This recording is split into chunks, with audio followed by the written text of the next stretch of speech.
Britain's announcement that it will accept child refugees who have registered in Europe has again highlighted the vast number of unaccompanied minors seeking asylum. The documentary, Dreaming of Denmark, follows the story of one such child who fled his native Afghanistan and sought refuge in Copenhagen. When his application for asylum is rejected after he turns 18, Vasula disappears from the asylum centre. Director Michael Graversen followed him on his quest to stay in Europe and return to Denmark. I spoke to Mr. Graversen a short time ago and began by asking him how he first learned of Vasula's story. First of all, it started, I think, 4 or 5 years ago when I was doing a portrait of this children's asylum center. But at that time, only, I think, a couple of hundred unaccompanied minor refugees came to Denmark each year. It was long before the current influx of refugees in Europe. I made this short portrait of the center, and then 8 or 9 months later, one of the boys, Vasula, called me and said that now he was going to go and live illegally underground in Copenhagen because he was going to be deported. And from then on, I knew that there was a film, and I had to find out what was happening to him. Ultimately, Vasula wants to live in Denmark because he's been there since he was 15, he's made many friends there and he speaks Danish fluently, but he's been denied residency status now that he's an adult. Over your time filming this boy's journey, how has he changed?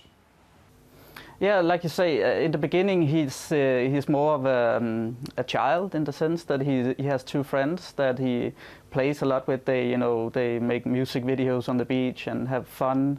But then, as I think it's in him, but also a lot of the other boys, they have like the same pattern. They come to Denmark, for example, and they're full of hope and they're quite innocent. And then as time passes and they get rejections, it starts to really take a toll on them. So from then on, it only actually it gets worse for him. He flees to Italy, and everything kind of gets worse and worse and worse. And he's under a lot of mental pressure.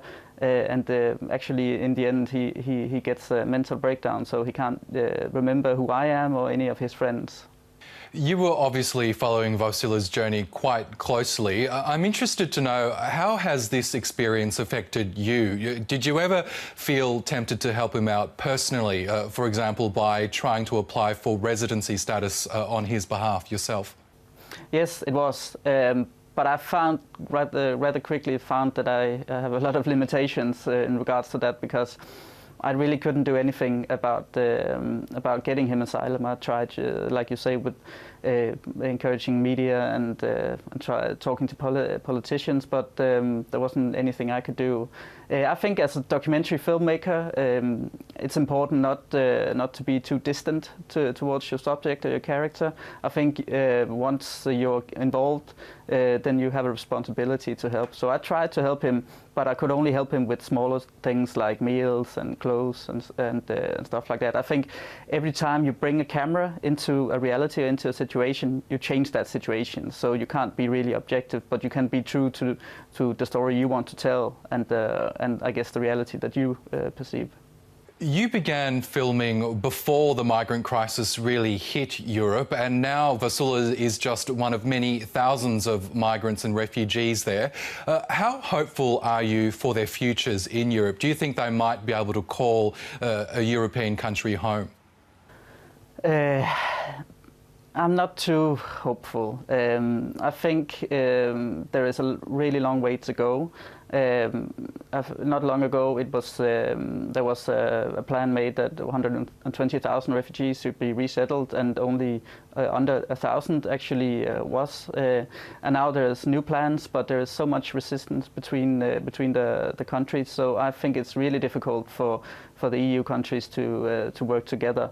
And so I'm not so hopeful. I've seen a lot of boys like Vasi, and I'm afraid that we are creating a new generation of refugees who will never be part of society, who will never really start a family, get an education, and so forth. And finally, in terms of Vasula's story, you mentioned he's got permission to live in Italy, but obviously not Denmark. Is he any closer to calling Denmark home? No, he's not, because he's not allowed to go to Denmark. He can go and visit, but he's not allowed to stay. He's not allowed to work. So he got 5 years temporary asylum in Italy, but the situation is really not that good.